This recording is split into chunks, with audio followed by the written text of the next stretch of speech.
Recently, I've been thinking a lot, especially because I've assumed the role of the observer in my life.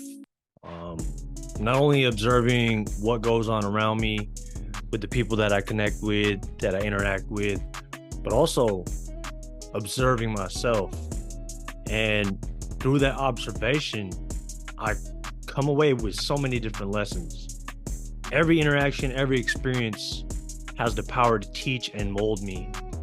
And I feel like I'm absorbing so much more information, especially in today's time, today's age, where information is readily abundant. And when you play the role of the observer, it becomes even more amplified, if that makes any sense. And I'm just sitting here thinking about life in general and the quest that I'm on, the journey I'm on, the path that I'm on, also in relation to the path that you're on. And questions pop up all the time. When something starts to make sense, it seems even further off a little later on as you continue to move on.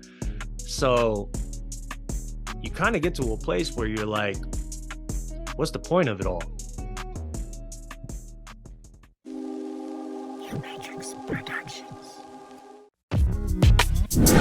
Unlocking levels, unlocking levels, unlocking levels. Hosted by Sea of the Source. Tap in.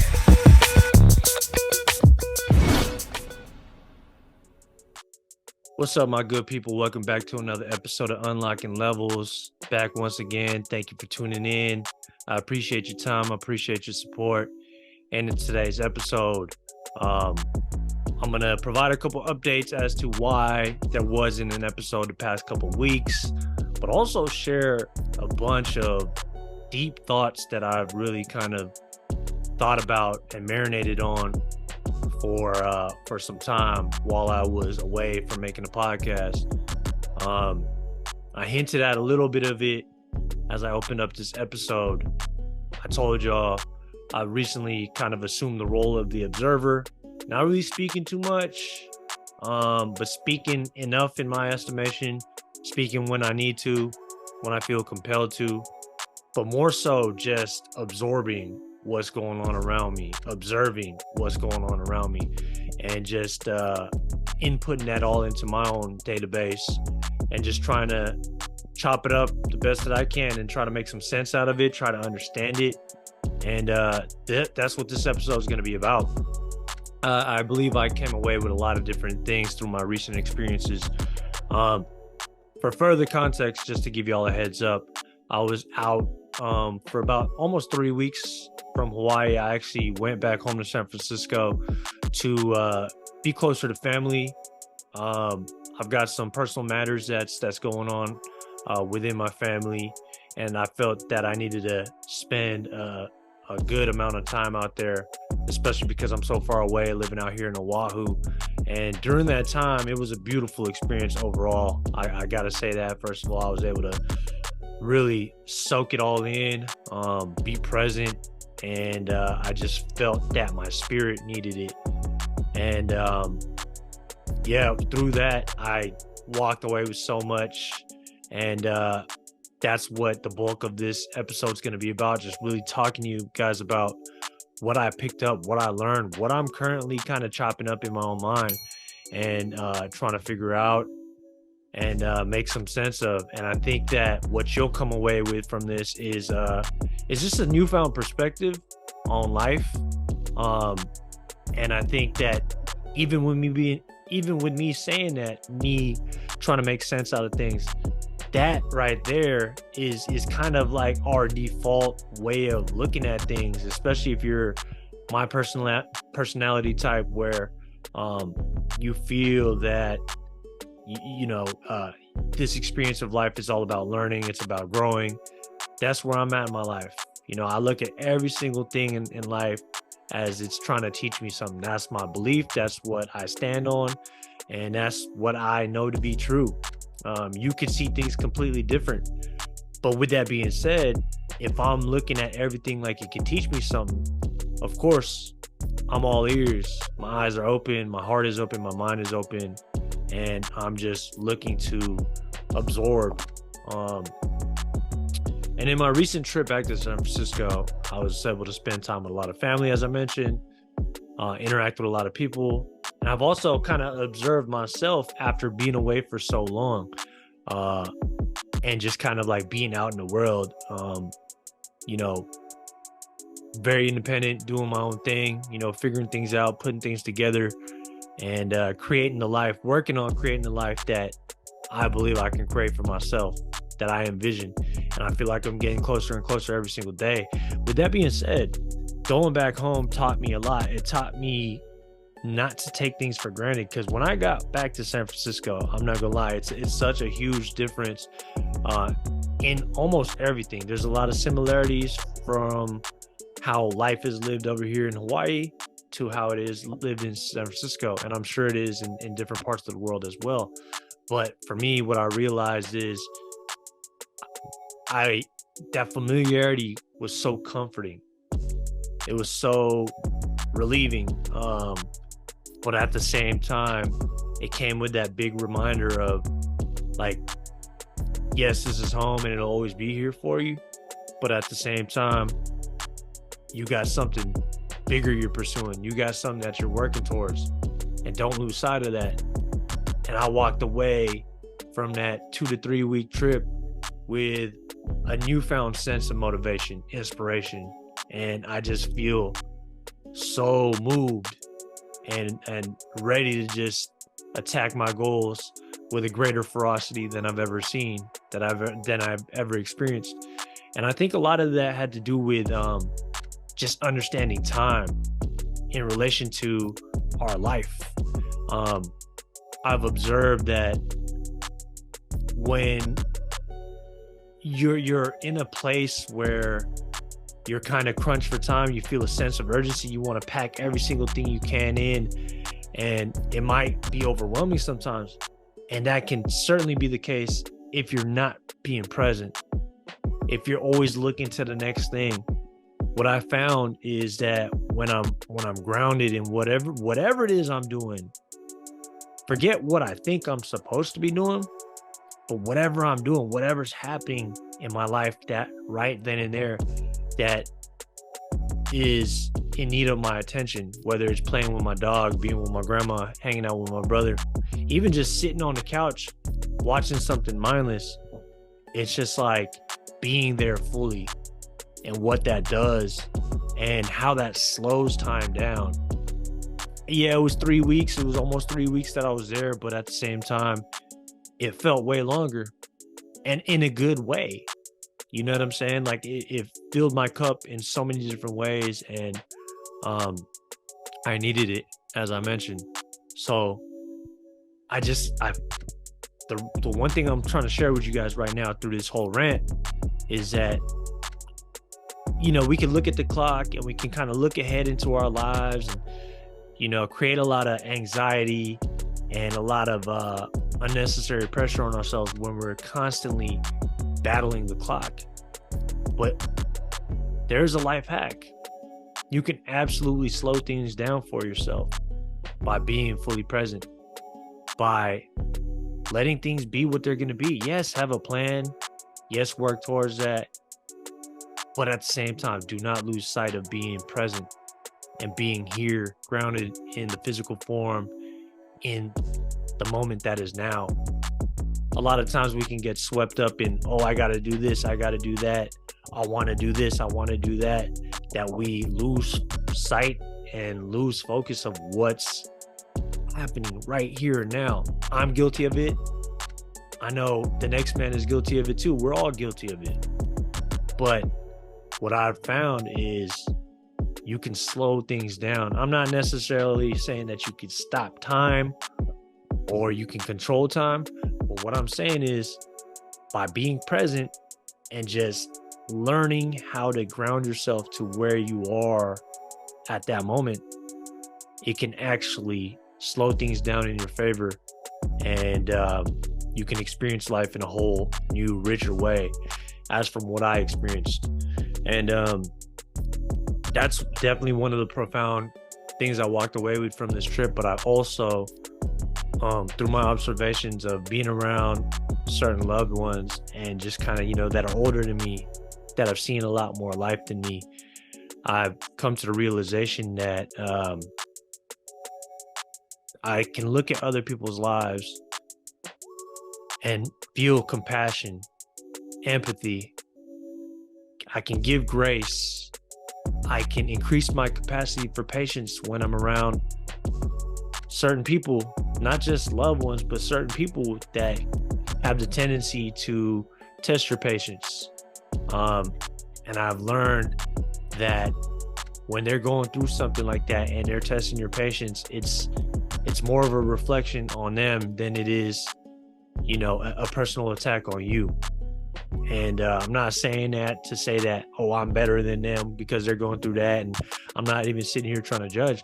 I'm just saying, when you're able to zoom out of the situation for a second and look at what the person's going through, what they're trying to accomplish, you can learn to not take things personal. And then what you can do is increase your capacity for patience in that moment.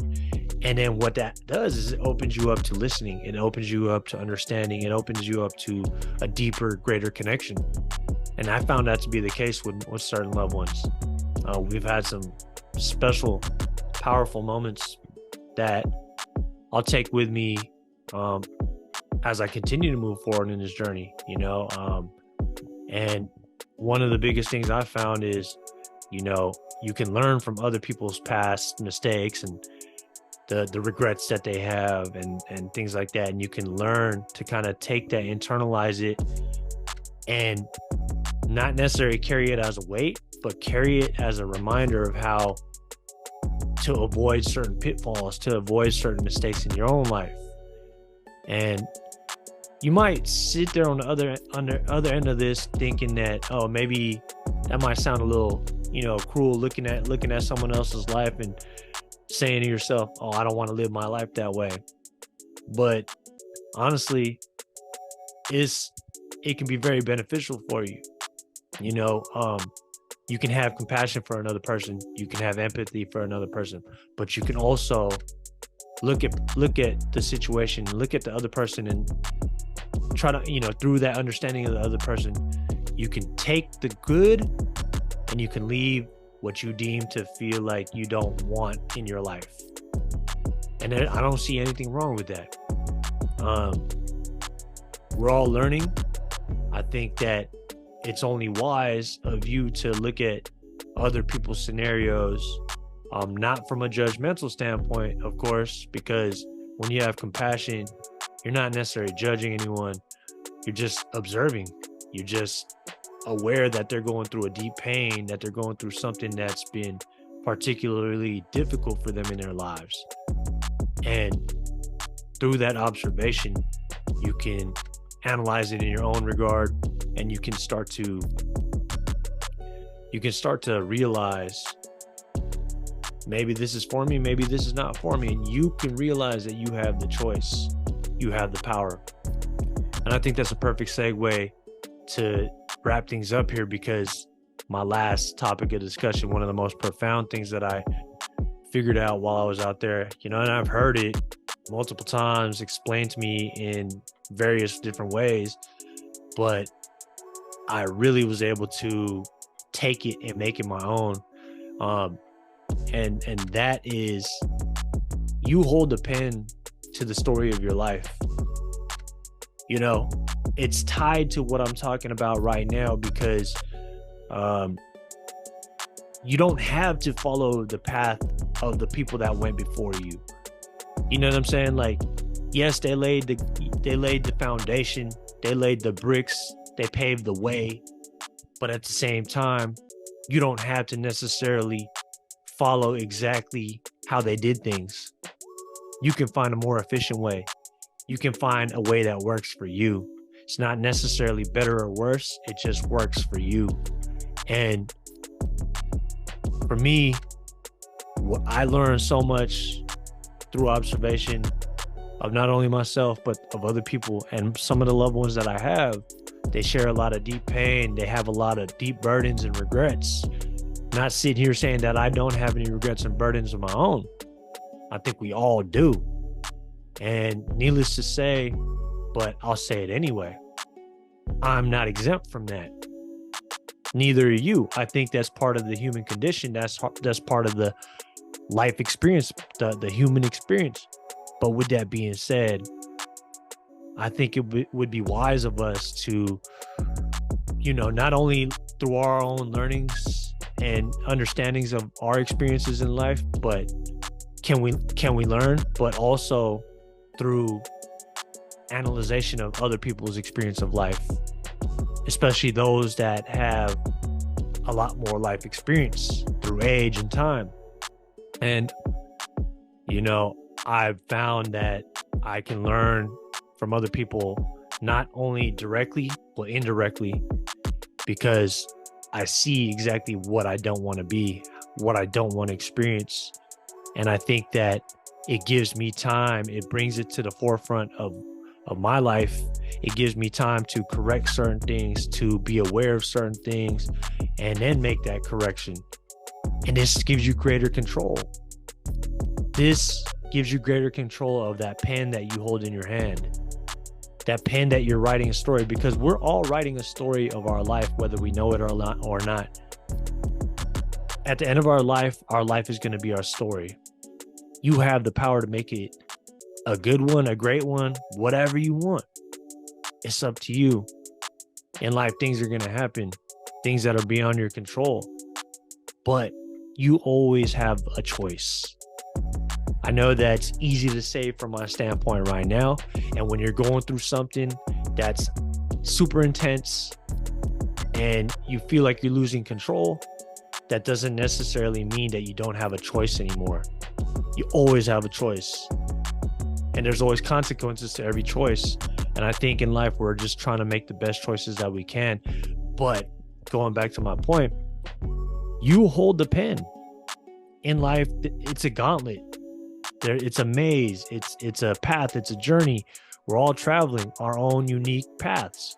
But at the same time, with that power of choice and with that power of the pen that you have, you can write your story. You can turn your pain into triumph. You can turn your suffering into success. You can turn your vices into victories. It's all up to you. This is your life, nobody else's. And when you understand that fully, as I'm starting to understand that fully, you become well aware of just how in control you are and how much control you actually have versus the lack of control that you might have been led to believe that you have.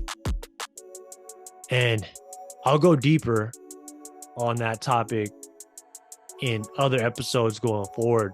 But for now, I just want to leave you guys with that. And it feels good to be back doing these episodes. That's the whole reason why I wasn't able to create the past 2 weeks. And it's not that I wasn't able to. It's just I was being super present in where I was at. I got to be honest with you. I was being super present with where I was at. And I didn't really want to I wanted to use my time to be where I was. And, it came at the expense of creating these podcast episodes. And for that, I do apologize. But at the same time, I'm back. And like I mentioned earlier, I'm back. I feel way more invigorated, way more motivated, way more inspired. And you're only going to see the better parts of me from now on. I'm just going to keep getting better and better. I feel great. I feel fantastic. I'm so much more aware. I'm so much more clear on the direction that I'm moving in. And I'm just keeping it moving, baby. So with that being said, I'm going to leave y'all with that. Thank you so much for tapping in. Once again, it's your boy CL, the Source, your friendly neighborhood hope dealer. Until the next time, y'all, peace and love.